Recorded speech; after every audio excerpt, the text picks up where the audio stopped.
Morning, সুপ্রভাত, নমস্কার। প্রমীলা মুখার্জি আরেকটি ব্লগে অনেক স্বাগত। তো চলো বন্ধুরা, আমি মিলতে যাব ছাদে, কারণ আজকে প্রচুর জামা কাপড় মেলার আছে। কালকে পুরো মেঘলা ওয়েদার, বৃষ্টি হয়েছে তার জন্য।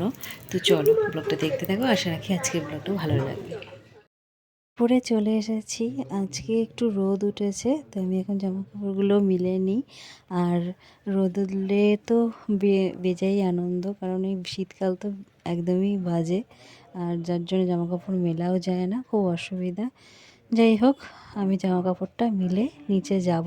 ছেলেকে আজকে নতুন ক্লাসেতে একটা ভর্তির ব্যাপার থাকে, সেটা করাবো।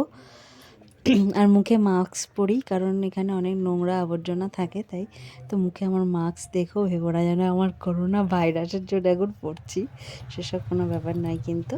তো চলো, আমার মেলাটা প্রায় কমপ্লিট হয়ে গেছে। দেখো, সব মিলে দিয়েছে, যে অনেক মেলার ছিল, কারণ কালকেকার আধ ভেজা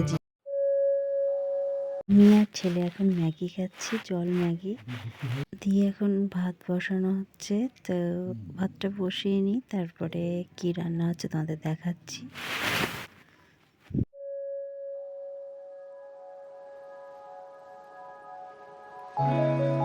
চাল ধোয়ার পর কতগুলো আলু আর গাজর দিয়ে সেদ্ধ হয়ে বসিয়ে দিলাম।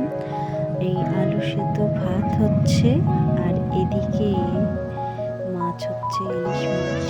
তো এটা শীতকাল, তো আলাদাই ইলিশ সুন্দরীর সব সময় একটা আলাদা ব্যাপার থাকে। তো সেই ইলিশ সুন্দরীকে এখন ভালো করে ধুয়ে নুন হলুদ মাখিয়ে সুন্দর করে সাজিয়ে তাকে একটা রান্না করা হবে। লবণ দিয়ে দিলাম, মটর এটা তো ভালো করে মাখিয়ে নিই, তারপর ভাজবো।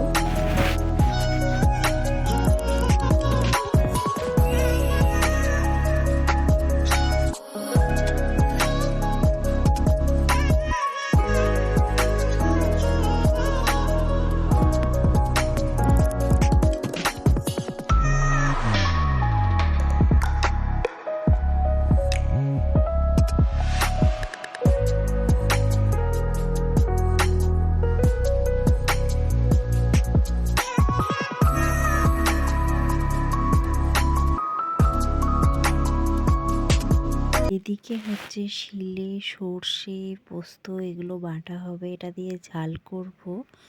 তো এটা শিলেই বাটা হবে, তো সেটা এখন বেটে নিচ্ছি দুটোকে দিয়ে ঝটপট করে। আর এ দেখো, এখন বেটে নিচ্ছি।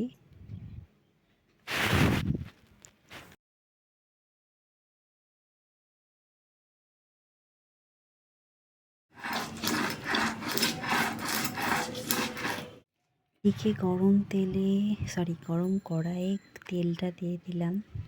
তেলটা যখন একটু বেশ গরম হয়ে যাবে, মাছ কটাকে তারপর দিয়ে দেবো। আর আমার অলরেডি পোস্ত সর্ষে বাটা কমপ্লিট।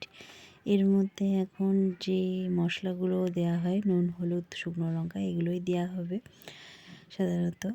আর ব্যাস, এটাই যেরকম করে করা হয়। এটা তো নতুন কিছু না, ঝাল যেটা সব সময়ই হয় বেশিরভাগ ক্ষেত্রে। আবার বেগুন দিয়ে করলেও ভালো হতো, তো বেগুনটা ছিল না। আর এই যে পেঁয়াজ কেটে রেখেছি, শুকনো লঙ্কা ভাজবো, যেহেতু আলু ভাতে দিয়েছি ওটা মাখার জন্য। তো আলু ভাতেটা শুকনো লঙ্কা ফোড়ন দিয়ে মাখতে খেতে বেশ ভালোই লাগে, তাই না?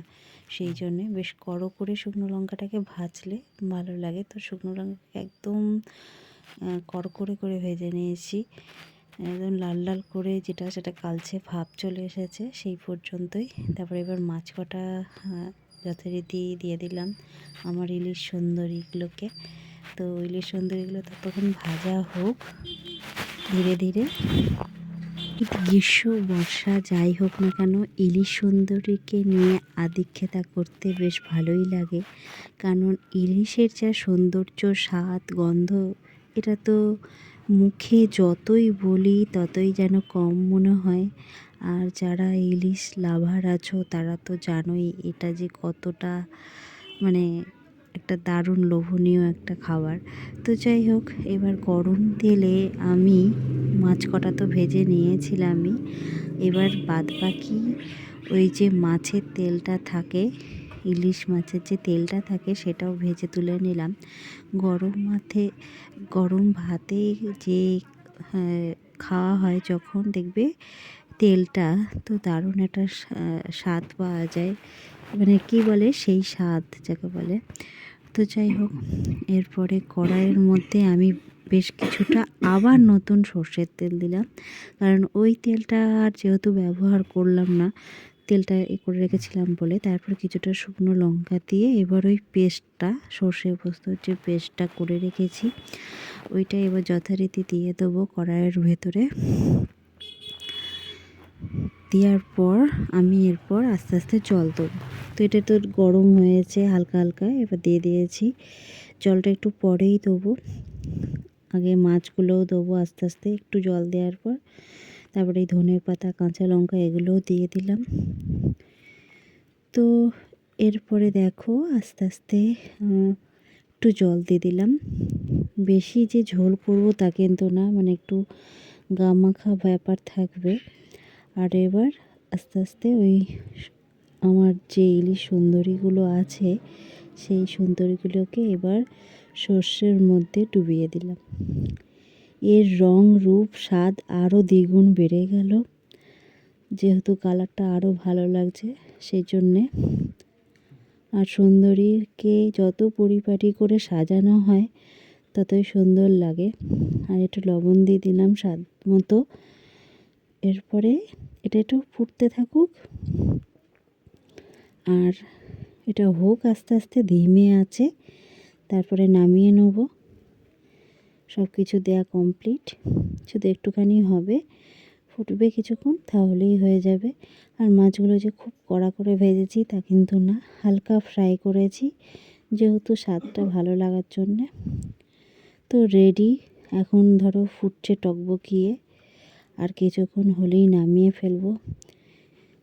ইলিশ মাছের ঝাল, ইলিশ সুন্দরীর রান্না যাকে বলে কমপ্লিট। এ দেখো পুরোপুরি রেডি।